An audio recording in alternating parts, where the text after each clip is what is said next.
पर विराजमान विद्वरगण, सामने उपस्थित विद्वान मंडली, विद्यार्थियों, इसी सत्र के जो विचार्य विषय है जिसके बारे में वक्ताओं ने अपने अपने स्वाभिमत प्रकट किया।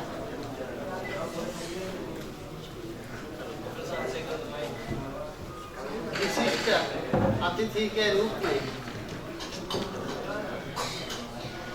मेरा कोई विशेष वक्तव्य नहीं है। 2-3 बिंदु आपके सामने मैं रखूंगा।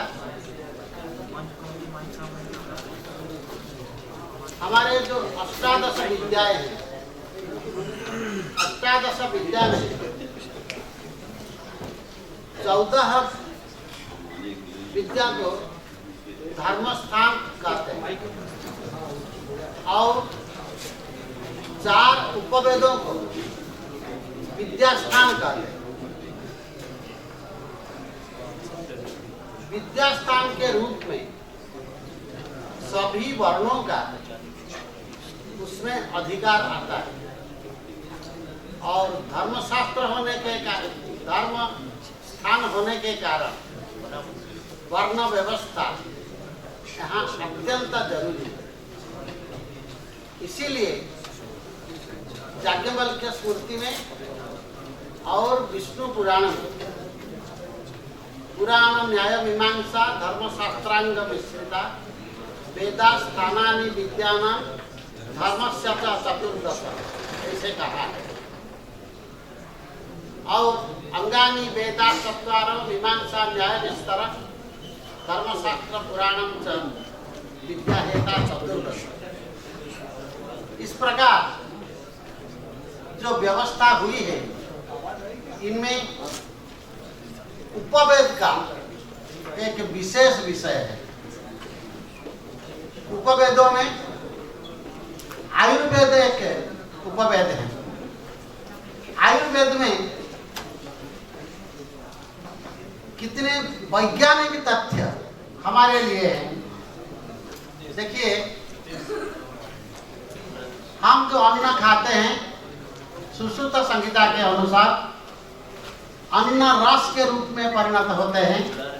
रस रक्त होता है, रक्त मांस होता है, मांस मेद होता है, मेद अस्थि होता है, अस्थि मज्जा होती है, मज्जा शुक्र होता है। इस शुक्र तक जितने परिणाम हैं ये सब अधोपतन धर्मी है। शुक्र के अनंतर शुक्र से ओज होते हैं, ओज से मन होता है, मन से बाक होती है। ये ऊर्ध्वरेत धर्मी है। जो बाक है और जो शुक्र है, इन दोनों के द्वारा हमारा 2 वंश आते हैं। शुक्र के द्वारा जन्म वंश और बाक के द्वारा विद्या वंश। वंशो दुधा विद्या जन्मना। ये जो 2 प्रकार वंश हमको मिलता है, इनमें जो बाक है, बाक का द्वार है मुख और कर्म। गुरु के मुख से शिष्य के कर्ण विवर माध्यम से जो विद्या अंत प्रवेश करता है, कर्ण को विद्या द्वार कहते हैं। और इस विद्या द्वार के ऊपर गुरु का, शिष्य का, आचार्य का अधिकार रहता है। गौतम धर्म सूत्र में कहा जाता है, करने के ऊपर आचार्य गुरुओं को का अधिकार रहने के कारण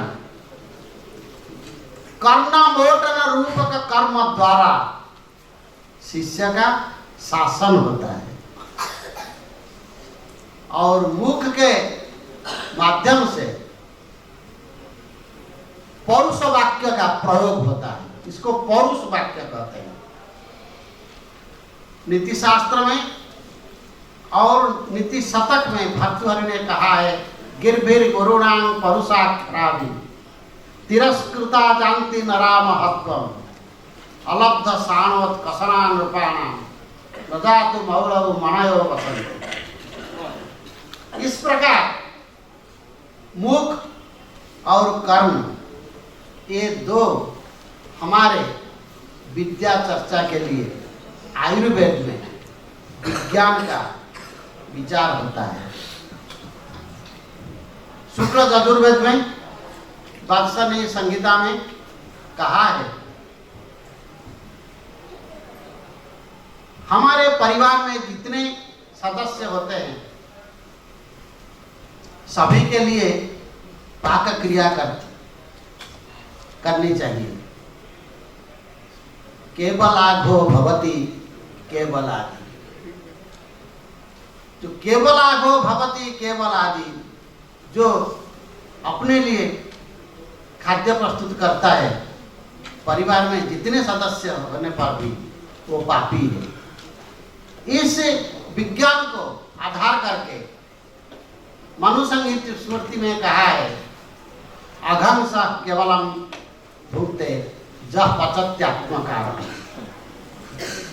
इन दोनों का भी विचार करके संपूर्ण गृह सूत्र में, सभी गृह सूत्र में एक सूत्र है, चातुष्प्रास्य पचनवत सर्व।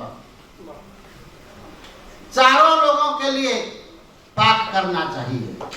वो चारों लोग कौन है?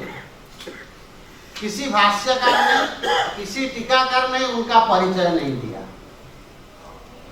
जो गृहस्थ है और जो गृहिणी है, वो दोनों की स्थिति वहां है, क्योंकि गृहिणी ने पाक क्रिया की जाती है और दोनों आश्रमों का अग्नि में अधिकार नहीं है, वो ब्रह्मचारी और सन्यासी। उनके लिए खाद्य प्रस्तुत करना चाहिए। इसीलिए ब्रह्मचारी और सन्यासी ये दोनों को देने के लिए हमको 4 सदस्यों के लिए पाक क्रिया करना पड़ेगा। स्वयं जजमान, जजमान की पत्नी या गृहस्थ गृहिणी और 2 ब्रह्मचारी और सन्यासी, इन चारों के लिए पाक क्रिया करना पड़ेगा। हमारे परिवार में जितने कम सदस्य होने पर भी हमको 4 लोगों के लिए परिवार देना पड़ेगा।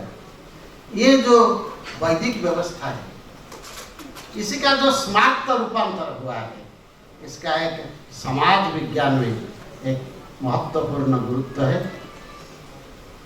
इस मात्र वक्तव्य आपके पास रखकर मैं वाणी को विराम देता हूं।